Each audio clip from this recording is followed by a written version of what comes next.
ప్రస్తుతం అమెరికాలో విచిత్రమైన పరిస్థితి ఏర్పడింది. ప్రపంచ కుబేరుడు Elon Musk boss America president Donald Trump ప్రపంచ దేశాల నాయకులపై దాదాగిరి చెలాయిస్తూ పలు దేశాధ్యక్షులను బెదిరిస్తున్నాడు.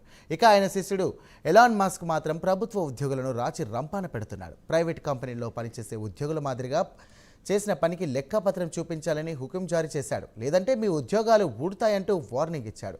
ప్రస్తుతం అమెరికాలో ఉద్యోగుల మాస్క్కు వ్యతిరేకంగా తిరుగుబాటు చేస్తున్నారు.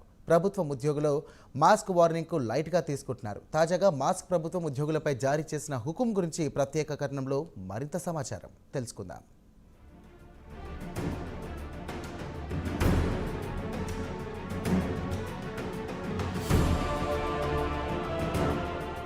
ప్రభుత్వ ఉద్యోగుల పాలిట ఎలాన్ మస్క్ చండ శాసనుడిలా తయారయ్యాడు. గత శనివారం నాడు అకస్మాత్తుగా గతంలో మీరు చేసిన పనేంటి, వాటి వివరాలు ఈమెయిల్ ద్వారా తెలియజేయాలని ఆదేశించాడు. ఒకవేళ ఈమెయిల్కు స్పందించకపోతే మీ ఉద్యోగాలు పోయినట్టే అని కూడా ఈమెయిల్లో హెచ్చరించాడు. అయితే ట్రంప్ అధికారంలోకి వచ్చిన తర్వాత ప్రభుత్వ శాఖల్లో ఎక్కడైతే వృధా ఖర్చు అవుతుందో దానికోసం ప్రత్యేకంగా డిపార్ట్మెంట్ ఆఫ్ గవర్నమెంట్ ఎఫిషియన్సీని ఏర్పాటు చేశాడు. అనవసరపు ఖర్చులను కట్టడి చేయాలని ట్రంప్ మస్క్కు బాధ్యతలు అప్పగించారు. అదే సమయంలో ఉద్యోగుల పనితీరును మెరుగుపరచాలని ఆదేశించాడు. దీంతో అదే అదునుగా మస్క్ తన విశ్వరూపం ప్రదర్శించాడు.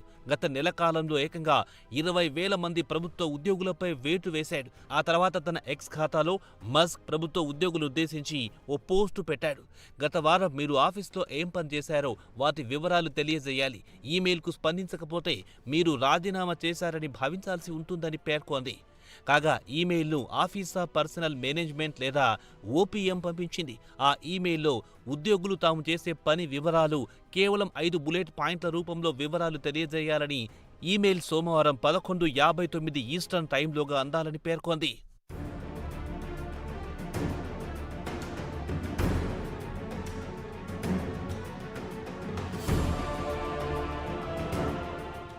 ఇదిలా ఉండగా ఓపీఎం ప్రకటనలో ఉద్యోగులకు పంపిన ఈమెయిల్ ఉద్దేశం ట్రంప్ అడ్మినిస్ట్రేషన్ ప్రభుత్వ ఉద్యోగుల నుంచి మెరుగైన పనితనాన్ని రాబట్టడంతో పాటు బాధ్యతను గుర్తు చేస్తుందని తెలిపింది.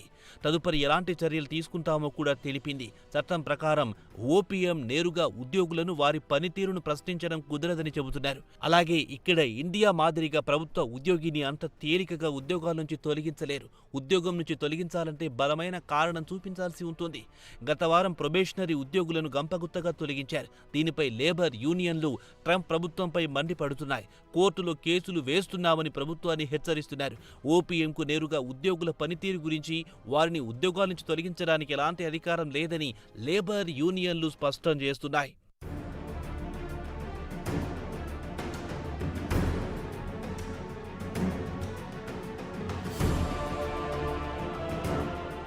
అయితే ఉద్యోగుల వాదన విషయానికొస్తే, తమ పనితీరు గురించి కానీ, ఉద్యోగుల ప్రవర్తన తదితర అంశాల విషయానికొస్తే ఎగ్జిక్యూటివ్ డిపార్ట్మెంట్ హెడ్ కానీ, మిలిటరీ డిపార్ట్మెంట్ హెడ్ జోక్యం చేసుకోవచ్చు.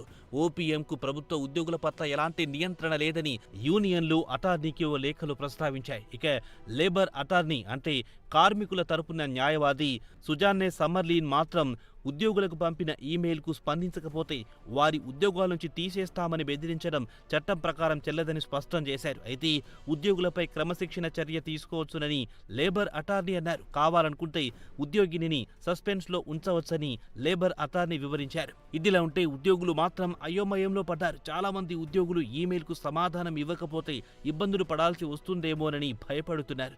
ఇదిలా ఉండగా cyber security and infrastructure security agency లేదా సిఐఎస్ఏ ఏజెన్సీ మాత్రం ఓపీఎం ఈమెయిల్ విషయానికొస్తే దానికి చట్టబద్ధత ఉందని వాదిస్తోంది.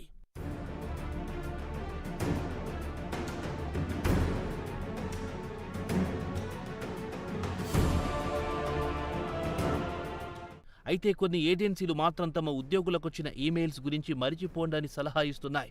వాటిలో కొత్తగా FBI director Kash Patel FBI ఉద్యోగులకు మెసేజ్ పంపిస్తూ తమ ఉద్యోగుల పనితీరు గురించి తాము చూసుకుంటాం, ఈమెయిల్ వచ్చిన ఉద్యోగులు వెంటనే స్పందించాల్సిన అవసరం లేదని కాష్ పటేల్ తన ఉద్యోగులకు సందేశం పంపించారు. అలాగే స్టేట్ డిపార్ట్మెంట్ కూడా ఉద్యోగుల తరపున తామే స్పందిస్తామని, ఉద్యోగుల ఈమెయిల్స్కు సమాధానం ఇవ్వాల్సిన పనిలేదని తేల్చి చెప్పింది. ఇక మరో ప్రభుత్వ రంగానికి చెందిన ఏజెన్సీ డిఫెన్స్ రంగానికి చెందిన విషయానికొస్తే డిఫెన్స్ సూపర్వైజర్ మాత్రం తమ ఉద్యోగులు ఈమెయిల్కు స్పందించాల్సిన అవసరం లేదని, దీనికి సంబంధించిన గైడ్ లైన్స్ తర్వాత తీరిగ్గా స్పందించవచ్చునని తమ ఉద్యోగులకు సమాచారం పంపించారు.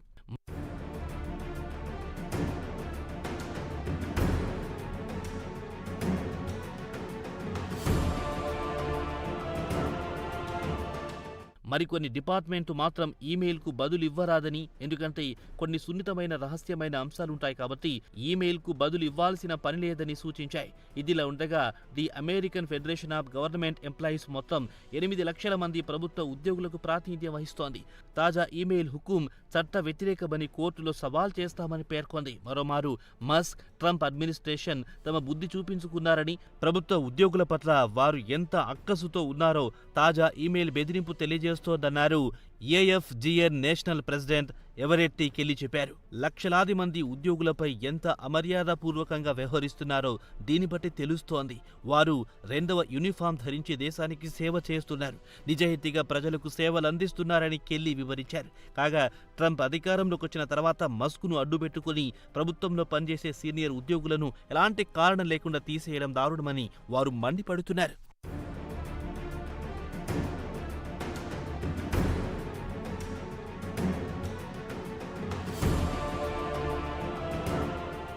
ఉద్యోగులంతా ప్రస్తుతం మస్క్పై తీవ్ర ఆగ్రహంతో చిందులేస్తున్నారు. బిలియనియర్ తన కంపెనీల్లో ఇలాంటి తిక్కులే ప్రయోగించారని చెబుతున్నారు. ట్విట్టర్ను రీబ్రాండ్ చేస్తున్నట్టు ప్రకటించి దీన్ని ఎక్స్గా మార్చాడు. అప్పుడు కూడా ట్విట్టర్లో పనిచేసే వారిపై పెద్ద ఎత్తున వేటు వేశాడు. వారి పనితీరు బాలేదని, అటెండెన్స్ సరిగ్గా లేదని కారణం చెప్పి ఉద్యోగాల నుంచి తొలగించాడు. గత శనివారం నాడు మస్క్ తన ఎక్స్ ఖాతాలో దీని గురించి ప్రస్తావిస్తూ, ప్రభుత్వ ఉద్యోగులు 5 బుల్లెట్ పాయింట్లతో మీరు చేసిన పని రాయండి, కేవలం 5 నిమిషాల్లో రాయొచ్చునని ఉద్యోగులను ఉద్దేశించి ప్రస్తావించారు. ఇదిలా ఉంటే ఉద్యోగులకు శనివారం నాడు పంపించిన ఈమెయిల్కు స్పందించరాదని ఉద్యోగులకు కీలక యుఎస్ డిపార్ట్మెంట్ తమ సిబ్బందికి సమాచారం అందించింది. మస్క్ ఉద్యోగుల ఖర్చు తగ్గించడంలో భాగంగా ఉద్యోగులకు ఈమెయిల్స్ పంపించాడని తెలిపింది.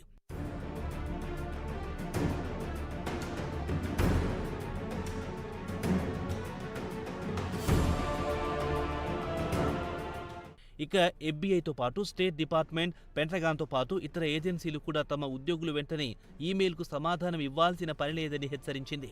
ఇతర డిపార్ట్మెంట్ల హెడ్లు కూడా తమ తమ విభాగాల్లో పనిచేసే సిబ్బందిని ఈమెయిల్కు సమాధానం ఇవ్వాల్సిన పని లేదని తేల్చి చెప్పాయి. అయితే కొంతమంది ఉద్యోగులు మాత్రం స్పందించే ముందు నిపుణుల అభిప్రాయాలు తీసుకొని స్పందించాలనుకుంటున్నారు. కాగా ట్రంప్ మస్క్ కోసం డిపార్ట్మెంట్ ఆఫ్ గవర్నమెంట్ ఎఫిషియన్సీ లేదా డోజీకి చీఫ్గా నియమించారు. ఎక్కడైతే అనవసరపు ఖర్చుంటాయి అక్కడ ఉద్యోగాల్లో కోత విధించాలని ఆలోచనలో ఉన్నాడు ట్రంప్. మస్క్కు బాధ్యత అప్పగిస్తే ఆయన మాత్రం వెనక ముందు చూడకుండా మొత్తం ప్రక్షాళన చేయాలనే ఆలోచనలో ఉన్నాడు. మరి సోమవారం రాత్రితో గడువు ముగుస్తుంది. ఆ తర్వాత మస్క్ యాక్షన్ ఎలా ఉంటుందో యావత్ ప్రపంచం ఆసక్తిగా ఎదురు చూస్తోంది.